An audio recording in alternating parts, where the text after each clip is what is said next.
రేపటి మార్కెట్ అంటే జూలై 20 తారీఖు సోమవారం నాడు మంచి గ్యాప్ అప్పే ఉంది. టెక్నికల్‌గా చెప్పాలంటే మన నిఫ్టీ ఇస్తున్న సమాచారాన్ని బట్టి కూడా మనకి 20-40 పాయింట్ల గ్యాప్ అప్ అయితే వచ్చే అవకాశం ఉంది. సస్టైన్ అయితే గనక మనకి నెక్స్ట్ టార్గెట్ 24,500. ఈ వారంలో మనం 24,500 బ్రహ్మాండంగా అచీవ్ చేసే అవకాశం అయితే ఉంది. కానీ ఇప్పుడు ఇరాను తన సైనికులకి అంటే తన ఐఆర్‌జీసీకి 100 మంది అమెరికన్ సైనికుల్ని బందీలుగా పట్టురమ్మని చెప్పింది. ఆల్రెడీ అమెరికన్ సైనికులు ఈరోజు ఉదయం జరిగిన అటాక్స్‌లో ఇద్దరైతే ప్రాణాలు కోల్పోయారు. కాకపోతే వారు ప్రాణాలు కోల్పోయింది జోర్డాన్‌లో. జోర్డాను చెప్పాలంటే న్యూట్రల్‌గా ఉంటుందన్నమాట. ఏ పక్షానికి వహించదు. కాకపోతే జోర్డాన్‌లో ఉన్న అమెరికా సైనిక స్థావరాల మీద ఇరాన్ అయితే దాడులు చేసింది. కువైట్ మీద కూడా దాడులు చేస్తా ఉంది. సో, ఈ యుద్ధ ప్రభావం రేపటి మార్నింగ్‌కి ఎటువంటి పరిస్థితిలోకి వెళ్తుందో, ఎంత తీవ్రత పెరుగుతుందో మనం అంచనా వేయలేం. ఎందుకంటే ఈరోజు రాత్రి మనకి ఈ యుద్ధ ప్రభావం ఎంత ఉంటుందో అంచనా వేసే శక్తి అయితే ఉండదు. ఆ న్యూస్ కూడా మనకు ఉండదు కాబట్టి రేపటి గ్యాప్ అప్‌ని ఈ వార్త ఏమన్నా ప్రభావితం చేస్తుందేమో చూడాలి. మన స్టాక్ మార్కెట్‌లోని అన్ని ఇండెక్స్‌లు అంటే సెన్సెక్స్, నిఫ్టీ, బ్యాంక్ నిఫ్టీ, అలాగే బ్యాంక్ ఎక్స్ లేదా ఫిన్ నిఫ్టీ వీటన్నిటికి కూడా మెయిన్‌గా మనం గమనించవలసింది ఏంటంటే హెచ్‌డిఎఫ్‌సి బ్యాంక్ మాత్రమే కదా! సో, హెచ్‌డిఎఫ్‌సి బ్యాంక్‌లో ఈ మధ్య మంచి రికవరీ అయితే వస్తా ఉంది. సో, 808 వద్ద మంచి సపోర్ట్ అయితే వస్తుంది హెచ్‌డిఎఫ్‌సి బ్యాంక్‌కి. అలాగే 834 వద్ద రెసిస్టెన్స్ అయితే ఉంది. అది గనక కాస్త వాల్యూమ్స్‌తో బ్రేక్ చేస్తే గనక 843 కూడా క్రాస్ చేయవచ్చు. ఈ నెలలో గాని, వచ్చే నెలలో కానీ. కాకపోతే ఈ యుద్ధం అనేది హెచ్‌డిఎఫ్‌సి బ్యాంక్ మీద కొంచెం ఎక్కువ ఎంతో కొంత ప్రభావితం చూపిస్తుంది. ఎందుకంటే హెచ్‌డిఎఫ్‌సి బ్యాంక్‌లో మోస్ట్‌లీ మనకి ఎఫ్ఐఎస్ యాక్టివిటీ ఎక్కువ ఉంటుంది. రిటైల్ పార్టిసిపేషన్ తక్కువ కదా! సో, అందువల్ల హెచ్‌డిఎఫ్‌సి బ్యాంక్‌ని కాస్త జాగ్రత్తగా గమనించాలి. రిలయన్స్‌ది కాస్త విచిత్రమైన పరిస్థితి అనమాట. క్రూడ్ పెరిగితే రిలయన్స్ పెరుగుతుంది. ఎందుకంటే రిలయన్స్ యొక్క ప్రధాన వ్యాపారం క్రూడే కాబట్టి క్రూడ్ ఎంత పెరిగితే రిలయన్స్‌కి అంత లాభం. కాకపోతే నిఫ్టీ పెరుగుతుంది, సెన్సెక్స్ పెరుగుతుంది కానీ బ్యాంక్ నిఫ్టీకి అది నెగెటివ్ అనమాట. సో, రిలయన్స్‌ని కూడా మనం జాగ్రత్తగా గమనించాలి. మార్కెట్‌లో అంటే ఈ యుద్ధ ప్రభావం ఎక్కువగా ఉండి యుద్ధం కాస్త తీవ్రత పెరిగే అవకాశం ఉంటే గనక క్రూడ్ భయంకరంగా పెరుగుతుంది. రేపు క్రూడ్ కూడా గ్యాప్ అప్ రావచ్చు. అందువల్ల రిలయన్స్‌లో మనం క్రూడ్ తాలూకు యొక్క ప్రభావాన్ని అంచనా వేయడం కోసం క్రూడ్ పెరుగుతుంది, రిలయన్స్ పెరుగుతుంది గనక మనం కొంచెం జాగ్రత్తగా అబ్జర్వ్ చేయాలి. సో, క్రూడ్ పెరగడం అనేది మన మార్కెట్‌లకి ముఖ్యంగా మన ఆర్థిక వ్యవస్థకైతే అది నెగెటివ్‌గానే మనం భావించాలి. నిఫ్టీ యొక్క మూవ్‌మెంట్ అయితే చాలా క్లియర్‌గా ఉంది, క్లారిటీగా ఉంది. నిఫ్టీ ఇమ్మీడియేట్ సపోర్ట్ 24,106 దగ్గర బ్రహ్మాండంగా కనిపిస్తా ఉంది. రేపు నిఫ్టీ ఒక 20-40 పాయింట్ల గ్యాప్ అప్‌తో వచ్చినా కూడా ఈ 24,385 లేదా 24,400 దగ్గర కాస్త రెసిస్టెన్సీని ఎదుర్కొనే అవకాశం ఎక్కువ కనిపిస్తుంది. అందువల్ల నిఫ్టీలో మనకి ఒక 100-150 పాయింట్లు పడితేనే మనకి కంఫర్ట్ అని చెప్పుకోవచ్చనమాట. సో, ఏమో రేపే జరగచ్చు. లేదంటే మధ్యలో ఈ వారం మధ్యలో ఒక్కసారి మాత్రం ఈ 24,144 వద్ద మార్కెట్ మరొకసారి ఈ 24,144ని రీటెస్ట్ చేసే అవకాశమే ఎక్కువ కనిపిస్తుంది. 24,144 లేదా 24,106 దగ్గర నుండి రివర్ట్ అయితే గనక మార్కెట్ ఈసారి 24,500ని అవలీలగా క్రాస్ చేసే అవకాశం ఉంది. కాకపోతే దీనికి గ్లోబల్ క్యూస్ కూడా కొంచెం సపోర్టు చేయాలి, రావాలి. ప్రపంచ ప్రఖ్యాత తత్వవేత్త వారు మన తెలుగువారు అవ్వటం చాలా చాలా అదృష్టం. వారి పేరు జిడ్డు కృష్ణమూర్తి గారు. వారి పేరు మీకు తెలిసుంటే సంతోషం. చదివుంటే మరీ మరీ సంతోషం. చదవకపోతే తెలుసుకోవాలనుకుంటే గనక మీషోలో చాలా పుస్తకాలుంటాయి. చాలా తక్కువ ధరకుంటాయి. తెలుగులో ఉంటాయి. ఇంగ్లీషు, తెలుగు రెండిట్లో ఉంటాయి. మంచి పుస్తకాలు చాలా ఉంటాయి. చక్కగా చదవండి. కొనుక్కొని చదవండి. చదవటం ద్వారా ఏమి లేదు తత్వం బోధపడుతుంది. అంతకుమించి ఏముంది చెప్పండి. సో, ఆయన చెప్పిన ఒక అద్భుతమైన కొటేషను సూక్తి ఏం చెప్పమంటారా? నీ సక్సెస్ వాళ్ళకి నచ్చదు. ఏమీ చెప్పకు. వాళ్ళెవరు? నీ సన్నిహితులే, నీ ఫ్రెండ్సే. వాళ్ళకి నీ సక్సెస్ నచ్చదు. నీ ప్లాన్స్, మన ప్లాన్స్ ఎవరికీ ఎప్పుడు ఏమి చెప్పవద్దు. నేను ఇలా చేస్తున్నాను. నీ సలహా ఏంటి? ఎవరి సలహా ఎందుకు? మీరంతట మీరు తీసుకోండి సలహా. మీ ప్రయాణాన్ని మీరే నిర్ణయించుకోవాలి. మీ ప్రయాణాన్ని వేరొకరు నిర్ణయిస్తారా? వాళ్ళు చెప్పిన దాని ప్రకారం నడుస్తారా?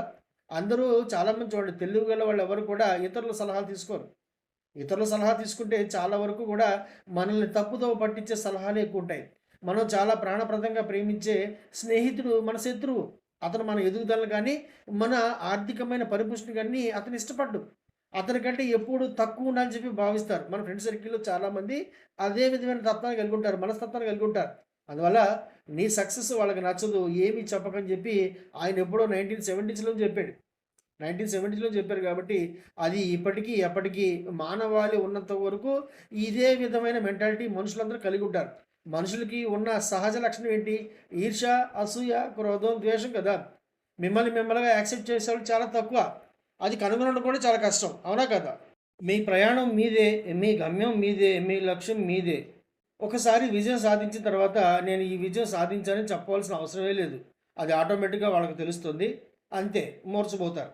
అంతే తప్ప మనం ప్రత్యేకంగా ఇది సాధించామని చెప్పొద్దు. సాధించే ముందు ఏమీ చెప్పకండి. అది మాత్రం కొంచెం మెయింటైన్ చేసుకోవాలి మనుషులందరూ కూడా. క్రిస్టోఫర్ నోలన్ ఒక ప్రపంచ ప్రఖ్యాత హాలీవుడ్ దర్శకుడు. ఆయన బ్రిటిషర్, అంటే బ్రిటన్‌లో పుట్టిన అమెరికను. అమెరికాలో సెటిల్ అయ్యారనుకోండి.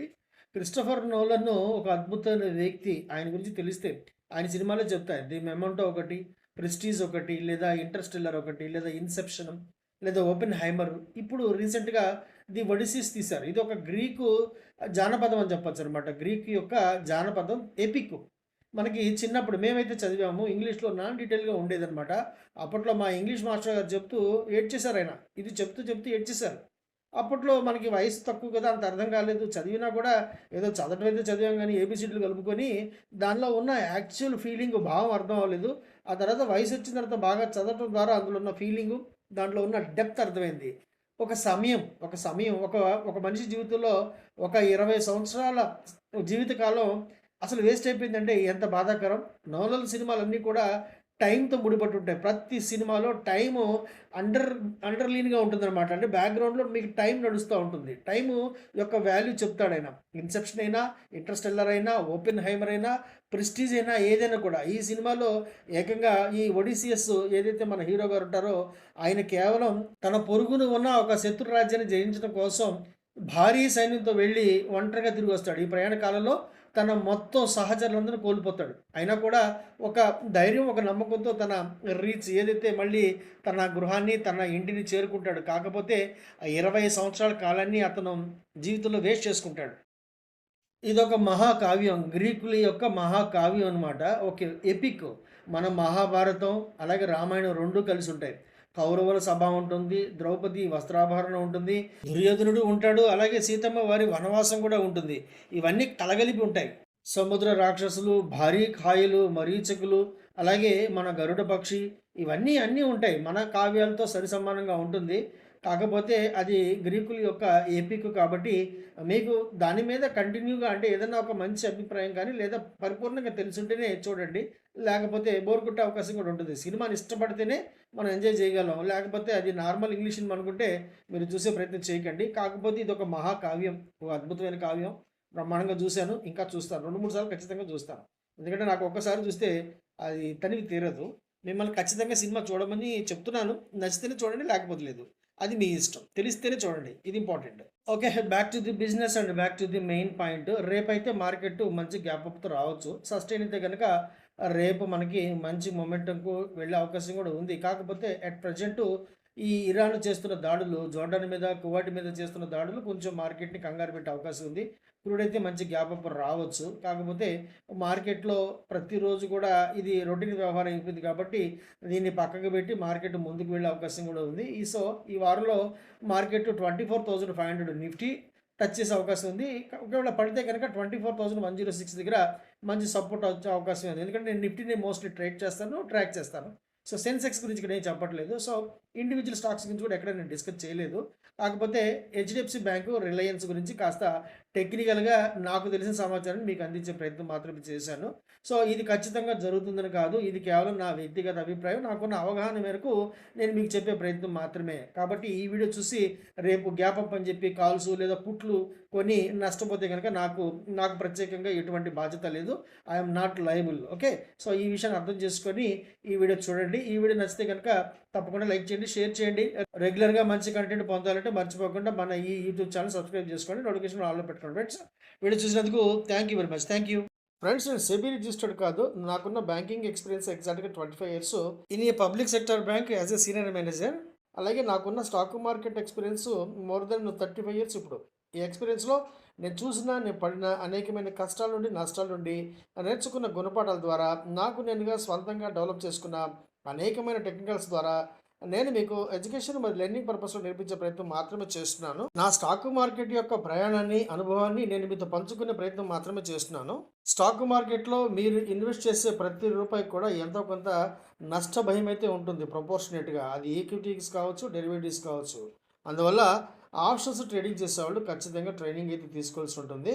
పూర్తిగా మీకు పరిపూర్ణమైన నైపుణ్యం, అవగాహన అలాగే నమ్మకం వచ్చిన తర్వాత మాత్రమే మీరు ఆప్షన్స్ ట్రేడింగ్ చేయవలసిందిగా నేను సలహా ఇస్తున్నాను. అంతేగాని ఆప్షన్స్ ట్రేడింగ్ ద్వారా మీరు కోటీశ్వరులు అయిపోవాలని చెప్పి కోరికతో మాత్రం స్టాక్ మార్కెట్‌లోకి రాకండి.